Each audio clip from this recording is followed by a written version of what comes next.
So hey guys, welcome back to another video, and as you can see in today's video we are going to be looking at a few things I've always been interested in. We're going to be having a look at budget reflection vocal booth and filters, and even a foam pop screen filter, and see which one you should get for your home studio setup.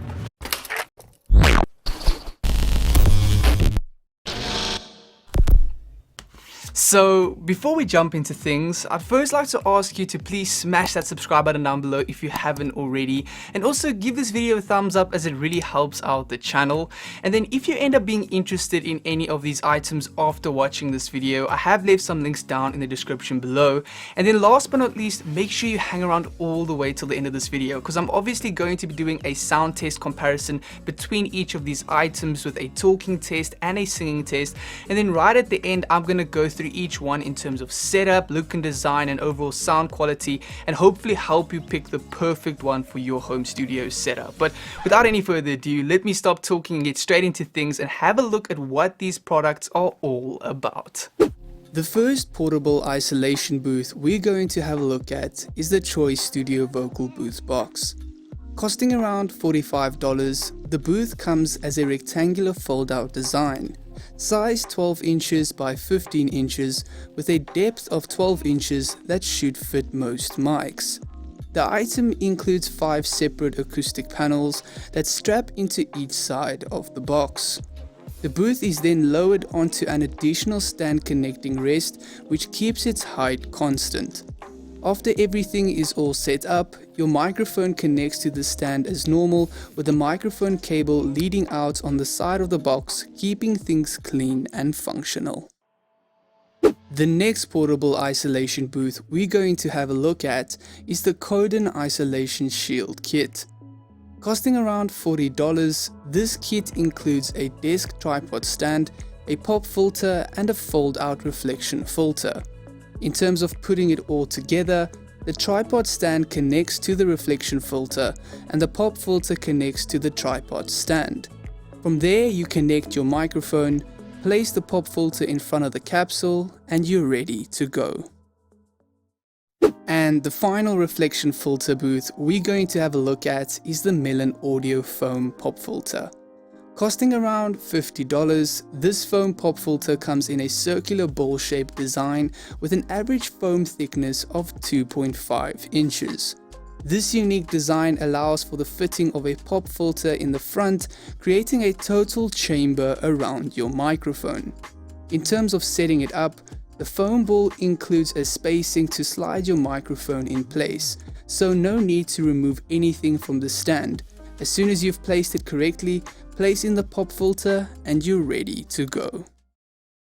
So now that we know a little bit more about each item, it's time to move on to the most important part, and that is to see how good these foam isolation vocal booth reflection filters actually work. And the only way to figure that out is by doing a sound test. So I now have the vocal booth set up and ready to go, and for those of you that are wondering, the microphone that I am using is the Audio-Technica AT2020, and I actually have someone using a leaf blower right outside my apartment window, so we can actually really test out how good this product works. But for the start, this is what the vocal booth sounds like. And I now have the reflection filter set up and ready to go, and I still have the leaf blower making quite a bit of a noise outside, so the comparison is still fair. But when it comes to talking through this microphone using the reflection filter, this is what it sounds like. And then lastly, I have the Melon Audio Isolation Foam Pop Filter set up and ready to go. And I still have the leaf blower outside making quite a bit of a noise, so the comparison is still fair. But when it comes to talking through the microphone using this product, this is what it sounds like.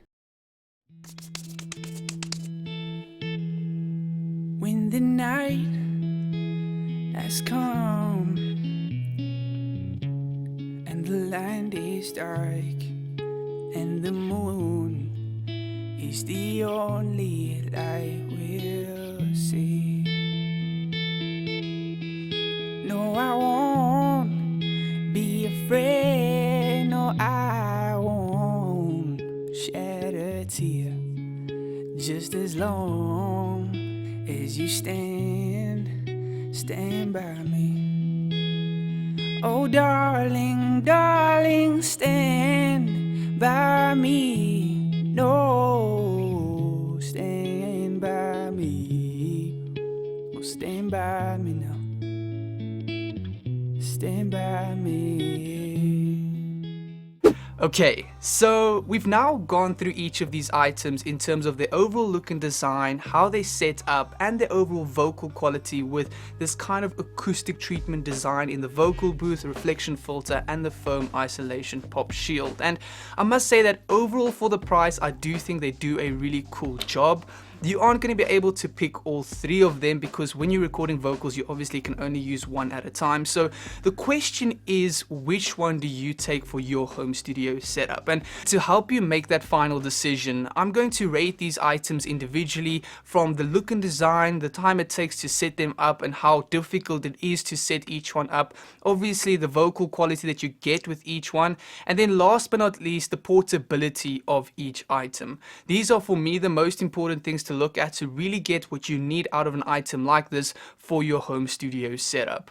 Starting off with the overall look and design of these items, I do think they all look pretty cool. The one that doesn't look as great as the rest for me is this foam vocal booth. The fact that the foam sticks out in the front, that the box isn't really square, like it's squeezing out on certain sides, and overall you can just see that this is a cheap item and it doesn't really look classy compared to the foam isolation pop filter and the reflection filter. For me, these just look a lot more classy and neat compared to the foam isolation box.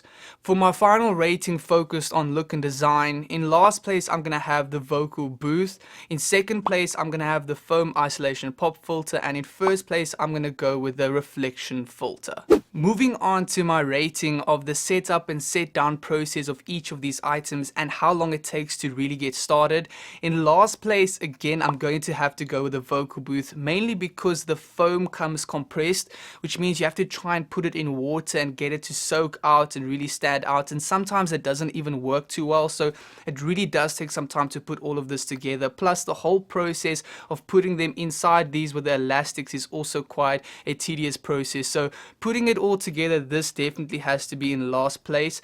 And in second place, I'm gonna have to go with the pop reflection filter. There's so many gadgets that come with this, the tripod, the pop filter, the stand, quite a few screws and things, so putting it all together does take a little bit of time, but not close to as much as the vocal booth. And then in first place, I'm gonna have to go with the isolation pop filter. It's literally right onto your microphone, put on the pop filter, and you're ready to go. And my final rating, which is probably the most important, focusing on the sound quality and recording quality you get using these items and how good they are when it comes to absorbing sound, reflecting, and stopping that bouncing around of sound all over the place. And in last place, unfortunately, I have gone with a reflection filter. The fact that it doesn't cover the bottom and the top means you still have sound bouncing off your desk and off the ceiling and places like this, so it isn't fully effective. Whereas with these two items, they are very good in terms of covering your entire microphone and really getting no sound from bouncing anywhere. I do think that the foam isolation pop filter is slightly better than the vocal booth because it covers your microphone entirely, whereas here you still have the front wide open, but it is quite protected inside here, so they do a good job. And this one also does a good job, but it's just not as effective. So the final question you probably have is, which of these items should you get for your home studio setup? And some of you probably even want to know which item I would take if I had to pick between these three. And honestly, my number one choice would have to be the Melon Audio Isolation Pop Filter. Yes, it is $10 more than these two, but for me, a lot less firstly can go wrong with this item. It doesn't have a stand that can break, a reflection filter that can break, doesn't have foam that might not expand, so there's a lot less that can go wrong firstly. And secondly, in terms of setting it up, it's really simple to do. You just put it on your microphone, you start recording, you can leave it on your microphone, it looks good, or you can tuck it away. It doesn't take a lot of time to set up and set down. But most importantly, in terms of overall sound quality, it also does the best job for me. This is great. It does take up space on your desk, which is not ideal, but it is a good item, but not as good in terms of the vocal quality that you're going to get with the Melon Audio. And this is also a good item, but you can't deny that the overall look of this just does not look as good as the Melon Audio Isolation Pop Filter. So for me, this item just ticks a lot more boxes, and it would probably be the item I would go for every single time. So that brings this video to an end of my comparison focused on the best reflection vocal booths that you can get on Amazon on a budget right now, and how good they will be for your home studio setup. And just a reminder that if you're interested in any of these products, the links are down in the description below. If you have any questions about today's video, just leave a comment down below and I'll try and get back to you as soon as I can. But other than that, thank you guys so much for watching this video. If you enjoyed it, please do give it a thumbs up, and if you loved it, subscribe down below, and I will see you for another video next time.